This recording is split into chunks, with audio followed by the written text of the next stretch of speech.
Hello दोस्तों, Ajay sir की ई पाठशाला में आपका स्वागत है। आज हम यूपी बोर्ड क्लास 7 गणित विषय में इकाई 2 घातांक उसकी अभ्यास 2A सरल करेंगे।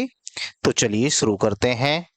अभ्यास को सरल करने से पहले आइए कुछ बातों को समझ लेते हैं। सबसे पहले इस चिन्ह को देखिए। यहाँ पर एक बड़ी संख्या लिखी गई है और उसके ऊपर एक छोटी संख्या लिखी गई है। तो ये जो बड़ी संख्या होती है इसे हम कहते हैं आधार। आपने इस प्रकार की संख्या पहले भी लिखी हुई देखी होंगी। जैसे मानिए दो की ऊपर लिखा हुआ है 5। तो ये जो नीचे वाली संख्या होती है, जैसे यहाँ पर भी ये नीचे वाली संख्या दी गई है, इसे हम कहते हैं आधार यानी बेस। और ये जो ऊपर वाली संख्या होती है इसे हम कहते हैं घात। घात कह दीजिए या फिर घातांक। घातांक का मतलब है घात में आया हुआ अंक। तो इस प्रकार की संख्या आपने बहुत बार देखी होंगी। तो इनको पढ़ा कैसे जाता है ये समझिए। मानिए 2 की ऊपर 5 लिखा हुआ है तो हम इसे पढ़ेंगे 2 की घात 5। और इसका मतलब होता है कि ये जो नीचे वाली संख्या है इसको जितना ऊपर आया है उतनी बार गुणा में लिखिए। मतलब 2 को 5 बार गुणा में लिखिए, इसका ये मतलब होता है। और गुणा में लिखने के बाद इन सब की गुणा करेंगे। गुणा करके जो भी आएगा वो हमारा आंसर हो जाएगा। तो ये जो नीचे वाली संख्या है इसको आधार बोलेंगे, ऊपर वाली जो संख्या है इसको घात बोलेंगे। इस बात को ध्यान रखिएगा, आपको सवाल करना आसान हो जाएगा। और सवालों को करने से पहले एक बात और समझ लेते हैं। जैसे अभी 2 की घात 5 आया है तो हमने इसको 2 की घात को 5 बार लिख दिया, यानी कि 2 को 5 बार गुणा में लिख दिया। कभी कभी क्या होता है कि जो संख्याएं होती हैं आधार वाली वो माइनस में आ जाती हैं। अगर ऐसी माइनस में आ जाती हैं संख्याएं तो माइनस की संख्या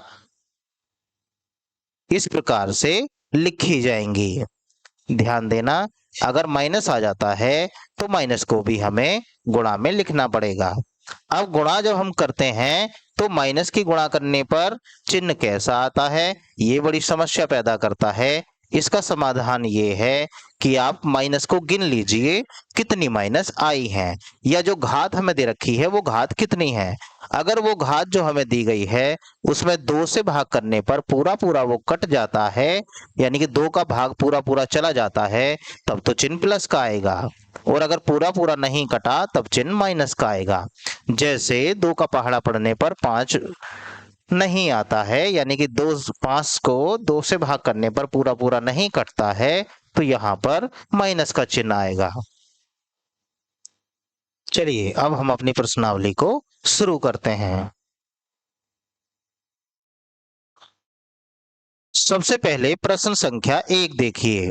यहाँ हमें दिया गया है कि माइनस का 2/3 की पावर 5 का मान है। मतलब -2/3 की घात 5।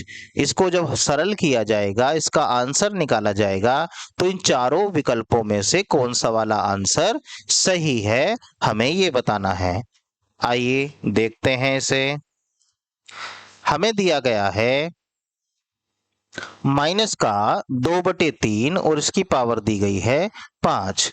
तो इसका मतलब होता है कि हम माइनस के 2/3 को 5 बार गुणा में लिखेंगे। मतलब माइनस का 2/3 गुणा माइनस का 2/3, फिर गुणा माइनस का 2/3, फिर गुणा माइनस का 2/3, फिर गुणा माइनस का 2/3। हमने इसे 5 बार गुणा में लिख लिया है। क्योंकि यहाँ पर ब्रैकेट के अंदर माइनस वाली संख्या है, मतलब आधार हमारा माइनस में है और घात हमारी 5 है। अब 5 में जब 2 से भाग करेंगे तो ये तो पूरा पूरा नहीं कटेगा, तो गुणा करने पर चिन्ह तो आएगा माइनस का। अब गुणा होती कैसे है? गुणा होती है ऊपर ऊपर ऊपर वाली संख्याओं की आपस में और नीचे नीचे वालियों की आपस में, यानी कि जो संख्याएं ऊपर दे रखी हैं उनकी गुणा तो आपस में करेंगे। देखिए दो कितनी बार आया है, 1 2 3 4 5, 5 बार दो आया है, इनकी गुणा तो हम आपस में कर लेंगे। और जो हमारा 3 आया है ये भी 5 बार आया है, तो इनकी गुणा हम आपस में कर लेंगे और गुणा करने के बाद जो भी हमारा आएगा वो आंसर हो जाएगा।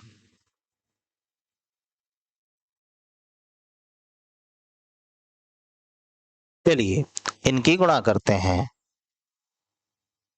माइनस चिन्ह तो आ ही रहा है, 2 की गुणा 2 में करेंगे तो आएगा 4, 4 की गुणा फिर 2 में करेंगे आएगा 8, 8 की गुणा 2 में करेंगे आएगा 16, और 16 की गुणा जब 2 में करेंगे 16 दूनी होते हैं 32।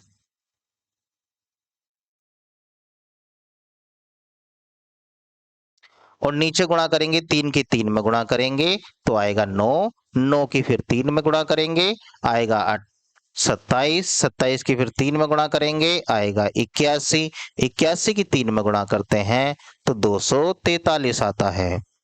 तो हमारा जो जवाब आया वो आया -32/243। अब अपने विकल्प जो हमें दिए गए हैं उनमें तलाश करिए कि कौन सा वाला विकल्प सही है। वो है ये वाला।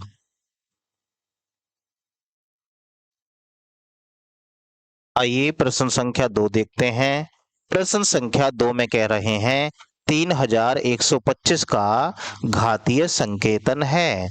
मतलब 3125 को अगर हम घात के रूप में लिखने लगें तो कितना आएगा। अब इसके 4 विकल्प दिए गए हैं। अब इन चारों विकल्पों को ध्यान से देखने पर हमें पता चल रहा है कि सभी का आधार 5 है। इसका मतलब ये 5 की घात वाली कोई संख्या बनेगी। अब कैसे पता चलेगा, उसके लिए हमें सबसे पहले 3125 के अभाज्य गुणनखंड करने पड़ेंगे। अभाज्य गुणनखंड मतलब इसको 5 से विभाजित करते चले जाइए और देखेंगे कितनी बार ये कटता है। पहले 5 का भाग जब हम 31 में करेंगे तो 6 बार चलेगा, बचेगा 1, उतार लेंगे 2, बन जाएगा 12। 5 का पहाड़ा 12 में 2 बार चलता है, बचेगा यहाँ 2, उतारेंगे 5, बनेगा 25। 25 में 5 का पहाड़ा 5 बार चलता है, ध्यान रखिएगा। फिर 5 से भाग करिए, 5 से भाग करेंगे तो 5 दूनी होते हैं 10, बचेगा 2, उतारेंगे 5 का, बन जाएगा 25। 25 में 5 का पहाड़ा 5 बार चलता है। फिर 5 से भाग करिए, 5 बार कट जाएगा, और फिर 5 से भाग करेंगे तो ये 1 बार कट जाएगा। तो कुल मिलाकर हमने 3125 के जब गुणनखंड करे, 3125 के जब हमने अभाज्य गुणनखंड करे तो वो 5 गुणा 5 गुणा 5 गुणा 5 और गुणा 5 ये आए। अब यहाँ पर सबसे पहले देखिए क्या आया हुआ है, वो है 5। 5 लिखिए, कितनी बार आया है, 1 2 3 4 5, 5 बार ही वो आया है, तो घात में भी लिख दिया जाएगा 5, मतलब 5 की घात 5। अब अपने चारों विकल्पों में से देखिए कौन सा वाला विकल्प सही है। चलिए अगला प्रश्न देखते हैं। प्रश्न संख्या 3 यहाँ कह रहे हैं 2 की घात 7 का मान है। 2 की घात 7 का मान मतलब 2 की घात में अगर 7 है तो कितना आंसर आएगा। अब 2 की घात में है 7, इसका मतलब है 2 को हमें 7 बार गुणा में लिखना है।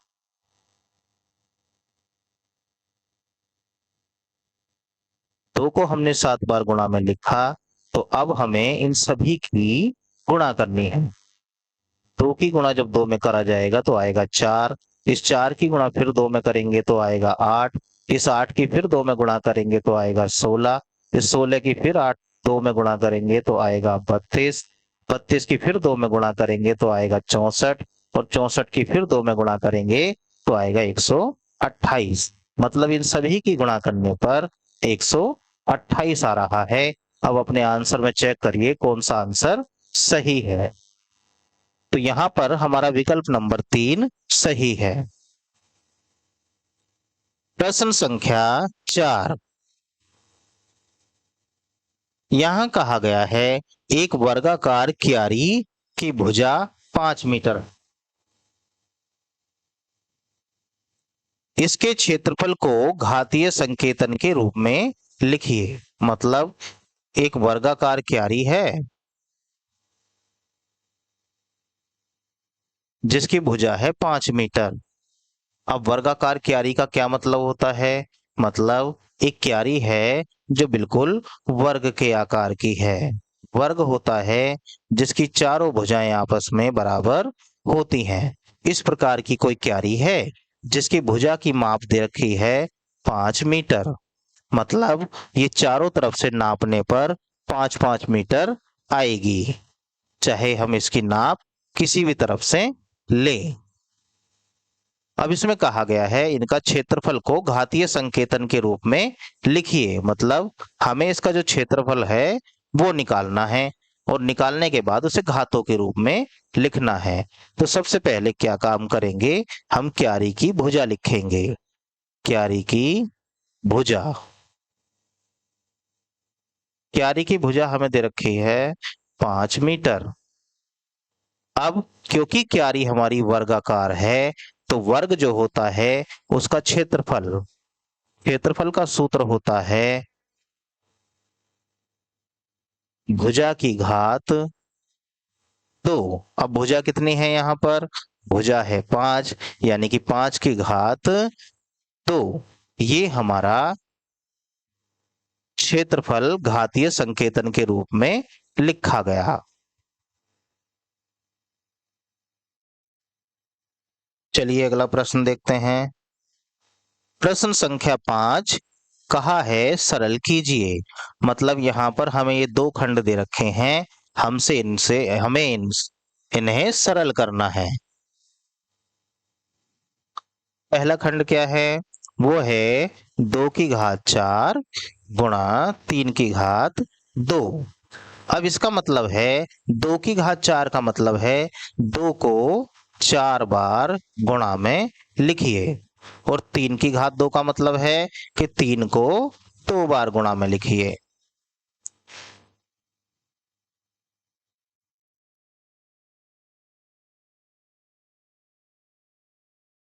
चलिए सबसे पहले इन दो की आपस में गुणा करिए। 2 दूनी 4, 4 दूनी 8, 8 दूनी 16।